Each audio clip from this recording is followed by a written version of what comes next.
মিলি ছোটবেলা থেকে শহরে বড় হলেও কলেজের প্রথম বছরেই রিজুর প্রেমে পড়ে।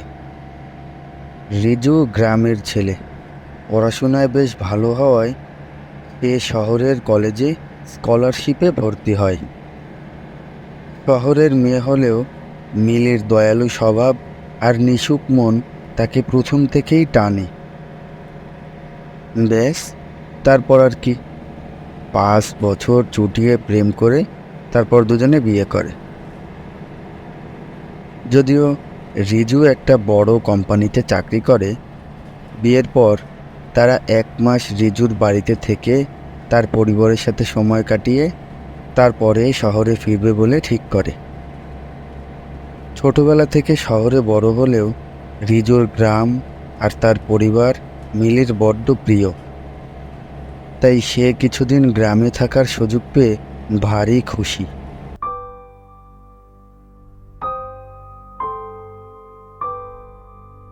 কি ব্যাপার, তোমার কোনো সমস্যা হচ্ছে না তো এখানে? ধুর, পাগল নাকি?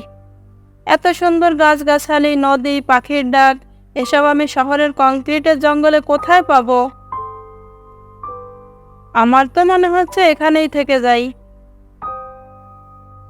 বাহ, আমিও তাহলে চাকরি ছেড়ে ঘরে বসে থাকি, কি বলুন ম্যাডাম? উফ, ঠাট্টা পরে করবে। আমি এখন যাই, একটু রান্না বসাই। সবার জন্য একটা স্পেশাল রেসিপি বানাবো আজ।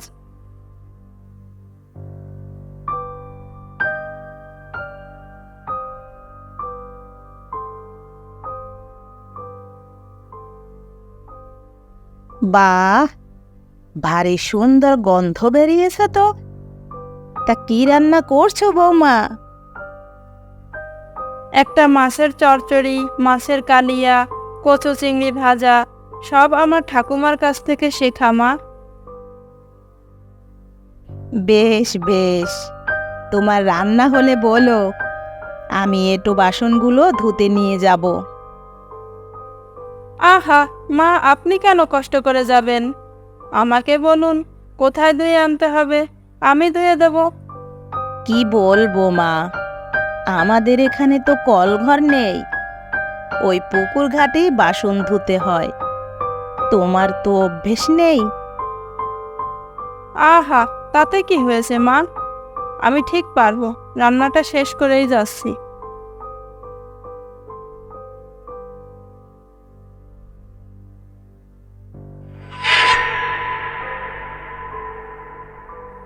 আহ, এত সুন্দর চাঁদনি রাত, এত ভালো হাওয়া দিচ্ছে, মনটা একদম জুড়িয়ে গেল।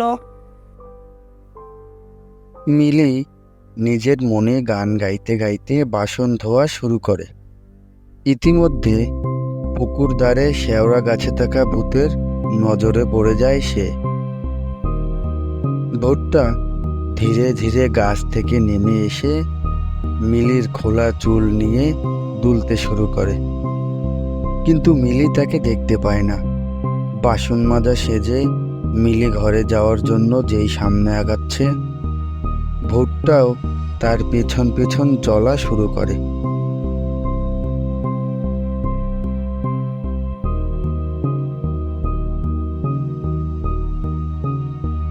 কোথায় গিয়েছিলে? পুকুর পাড়ে বাসন ধুতে।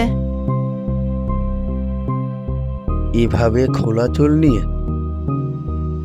হ্যাঁ, তাতে কি হয়েছে? তুমি তো জানোই আমি চুল খুলে রাখতে পছন্দ করি। তাই বলে এভাবে খোলা চুল নিয়ে? হে হে হে হে। তুমি না ফিজিক্সে অনার্স, এসবে কবে থেকে বিশ্বাস করো? গ্রামগঞ্জে বড় হলে অনেক কিছু দেখতে হয়, ওসব তুমি বুঝবে না। আচ্ছা বাবা, হয়েছে, চলো চলো শুবে চলো।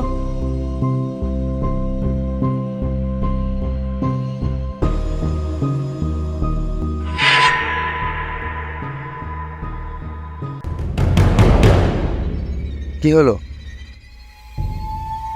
না, কিছু না, একটু মশায় কামড়াচ্ছিল। মিলি রিজুকে বলল না যে সে কাউকে জানলায় দাঁড়িয়ে থাকতে দেখেছে, রিজু শুনে হাসবে বলে। মিলি জালনায় দেখা অবয়বের কথা ভাবতে ভাবতে ঘুমিয়ে পড়ল। কিছুদিন পর মিলি রোজকার মতো বাসন ধুচ্ছে, এমন সময় সে দেখতে পেল শেওড়া গাছের তলায় এক বিভৎস দেখতে মহিলা দাঁড়িয়ে আছে। বড় বড় হাত বের করে ধীরে ধীরে মহিলাটি তার দিকে এগোতে থাকে। আ বাঁচাও!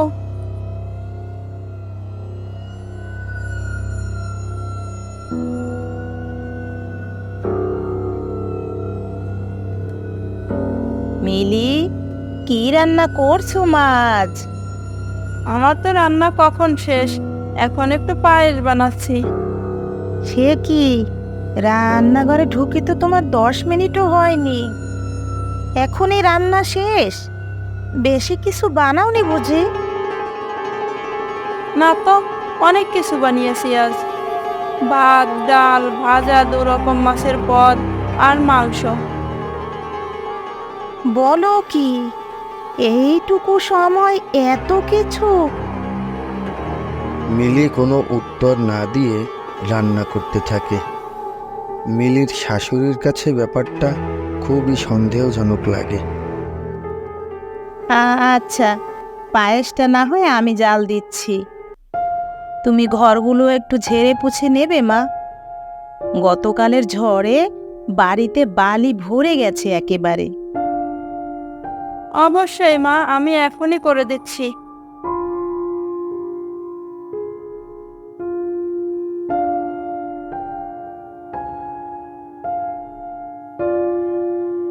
হয়ে গেছে মা। কি বলো? মিলির শাশুড়ি সারা বাড়ি ঘুরিয়ে দেখলে বাড়ি একদম ঝকঝক তকতক করছে। তার কাছে ব্যাপারটা একটু ভয়াবহ লাগতে শুরু করলো।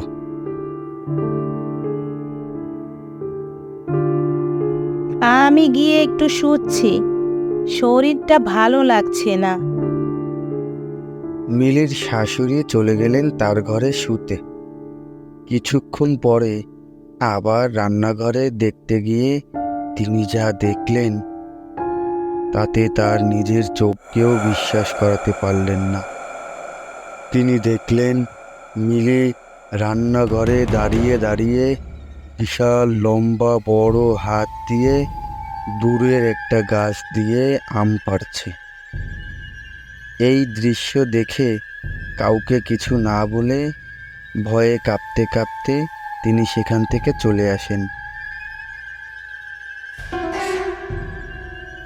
বাবা, বাবা, সর্বনাশ হয়ে গেছে। কি হয়েছে মা? তোর বউ মানুষ না, ওর ঘাড়ে কোনো আত্মা ভর করেছে রে। মাথা টাটা ঠিক আছে তোমার? কি যাতা বলছো? বিশ্বাস কর বাবা, সকাল থেকে কেমন যেন ব্যবহার করছিল, তারপর দুপুরের দিকে দেখি এই লম্বা লম্বা হাত বাড়িয়ে রান্নাঘরে দাঁড়িয়ে আম পাড়ছিল। ও কিছু না, তোমার বয়স হয়েছে, কি দেখতে কি দেখেছো তার ঠিক নেই।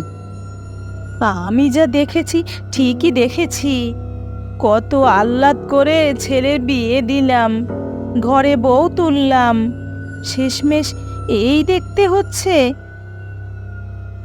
মা তুমিও না, সরো, আমাকে দেখতে দাও, দেখি, ওর সাথে কথা বলি।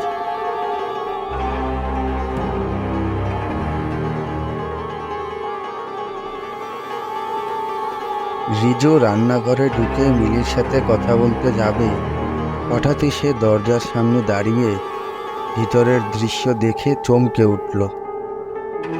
চুলোয় কাঠ ফুরিয়ে যাওয়াতে মিলি দিব্যি তার পা দুটো চুলোর ভিতর ঢুকিয়ে রান্না করছে।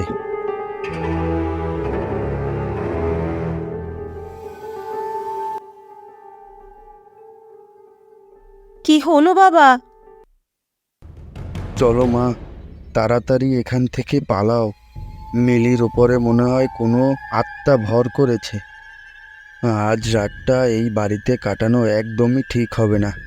এক্ষুনি চলো, কাল সকালে দেখা যাবে কি করা যায়। রিজু আর তার মা সঙ্গে সঙ্গে বাড়ি থেকে বের হয়ে যায় আর বাকি রাতটা এক আত্মীয়ের বাড়িতে কাটায়।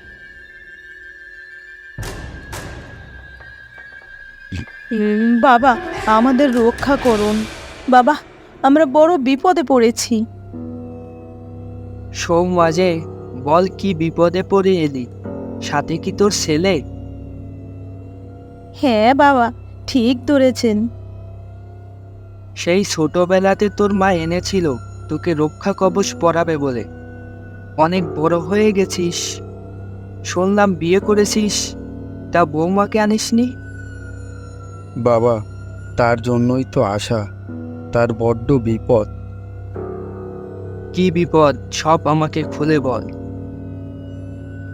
রিজু আর তার মা তান্ত্রিককে প্রথম থেকে সব কথা খুলে বলে। তান্ত্রিক চোখ বন্ধ করে যজ্ঞের আগুনে কিছু আহুতি দেয় আর চোখ বন্ধ করে বিড়বিড় করে মন্ত্র পড়তে থাকে। কিছুক্ষণ বাদে তান্ত্রিক চোখ খোলে। বৌমা বুঝি চুল খুলে পুকুর ধারে গিয়েছিল রাতের বেলা? হ্যাঁ বাবা, আমি বারণ করেছিলাম 1000 বার, কিন্তু শহরের মেয়ে তো এসব ভূত প্রেতের কথা শুনলে হেসে উড়িয়ে দেয়। কাজটা একদম ঠিক করেনি। সোমা, এই হলো তোদের সেই শেওড়া গাছের অপঘাতী আত্মার কাজ। আবার? কিন্তু আপনি তো তাকে মন্ত্র পড়ে গাছে আটকে রেখেছিলেন, তার তো বাড়িতে ঢুকতে পারার কথা নয়। আবার মানে? এরকম আগেও হয়েছিল নাকি মা? শোনো তবে, বহুকাল আগের ঘটনা। আমি তখন সদ্য বিয়ে হয়ে এ বাড়িতে এসেছি। পুকুরের ধারে যখন এক রাতে বাসন মাজতে যাই, দেখি একটা সুন্দরী মেয়ে রক্তচক্ষু নিয়ে দাঁড়িয়ে আছে। আমি দেখে সেখান থেকে পালিয়ে চলে এলেও সেই আত্মা আমার পিছু নিয়ে বাড়িতে এসে তোর বাবার ওপর ভর করে।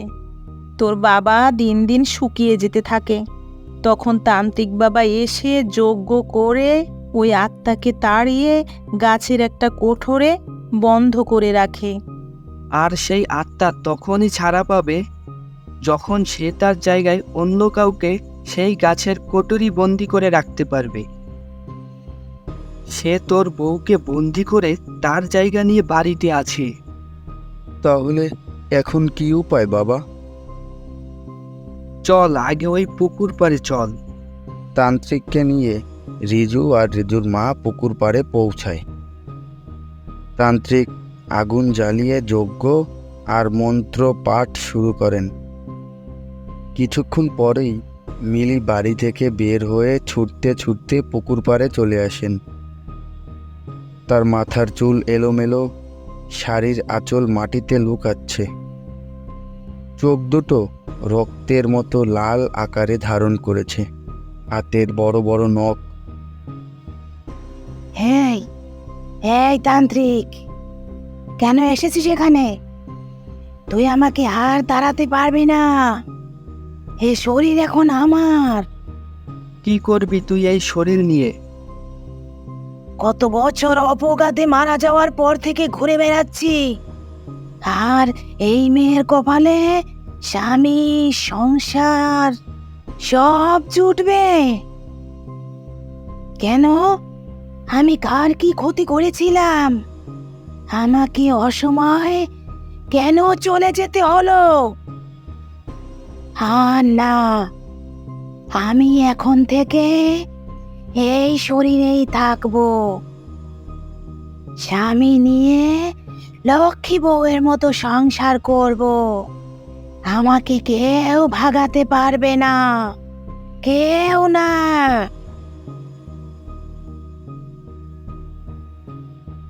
ছেড়ে দে, ছেড়ে দে আমাকে।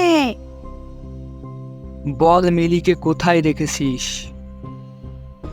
আমাকে তুই যে বোতলে বন্দি করে রেখেছিলি, মিলির আত্মাকে সেখানেই রেখে দিয়েছি। তোকে ছেড়ে দিব, কিন্তু যাওয়ার আগে মিলির আত্মাকে মুক্ত করে তার শরীরে স্থাপন করে যাবি। না হলে এমন মন্ত্র পড়ব যে তোকে চিরকাল চিৎকার করে এখানে ওখানে ঘুরে বেড়াতে হবে। বেশ বেশ তাই হবে। আ- আমি আমি কোথায় রিজু? মা, ওই আত্মার থেকে আমাকে বাঁচান। ও আমায় আবার আবার গাছের কুঠুরিতে বন্দি করে রাখবে। না মা, কিচ্ছু হবে না, বিপদ কেটে গেছে, তোর কোনো চিন্তা নেই।